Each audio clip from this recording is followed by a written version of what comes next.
ఈ తెలంగాణ రాష్ట్రానికి రెండవ ముఖ్యమంత్రి అయిన ప్రజలందరూ కూడా ఎన్నో ఆశలతోటి ఆకాంక్షలతోటి గత ప్రభుత్వాన్ని పాలదొలితే ఈ ప్రభుత్వం ప్రజాపాలన వస్తుందని చెప్పి ఆశించారు.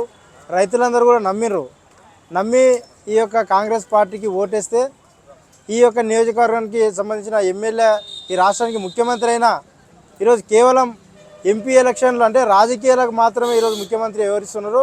ఈ యొక్క నియోజకవర్గంలో చాలామంది రైతులు ఈరోజు వాటర్ సోర్స్ లేక ఈరోజు అనేక భూములు ఎండిపోయినప్పటికీ ఈరోజు ఒక్క రైతును కూడా పరామర్శించకుండా రైతులకు ఒక భరోసా ఇవ్వకుండా ఈరోజు కేవలం రాజకీయాలకే కాలం ఇస్తూ ఈరోజు మండలాలకు సంబంధించిన సమీక్షలు పెడుతున్నారు తప్ప ఈ యొక్క ప్రజాపాలన పైన ఈ యొక్క ప్రభుత్వము ప్రజలపైన రైతులపైన సమీక్ష చేయడం చాలా దారుణమైన విషయం.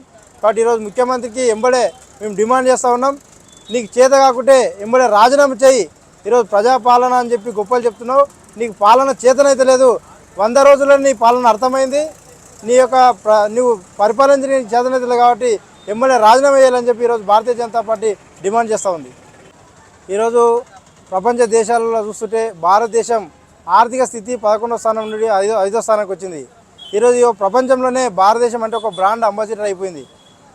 రాబోయే 23 సంవత్సరాల ఒక లక్ష్యం పెట్టుకున్నాడు, వికసిత్ భారత్ అని చెప్పి నరేంద్ర మోడీ ఒక లక్ష్యం పెట్టుకొని ప్రపంచంలోనే ఒక నెంబర్ 1 సూపర్ పవర్ కంట్రీగా ఈ భారతదేశాన్ని తీర్చిదిద్దలే. 2047 అంటే స్వతంత్రం వచ్చి 100 సంవత్సరాలు పూర్తయ్యే నాటికి ఈ దేశం అన్ని రంగాల్లో అభివృద్ధి చెందాలి, ప్రపంచంలోనే ఒక సూపర్ పవర్ కంట్రీగా కావాలని చెప్పి ఒక లక్ష్యంతో ఈరోజు నరేంద్ర మోడీ పనిచేస్తూ ఉన్నాడు.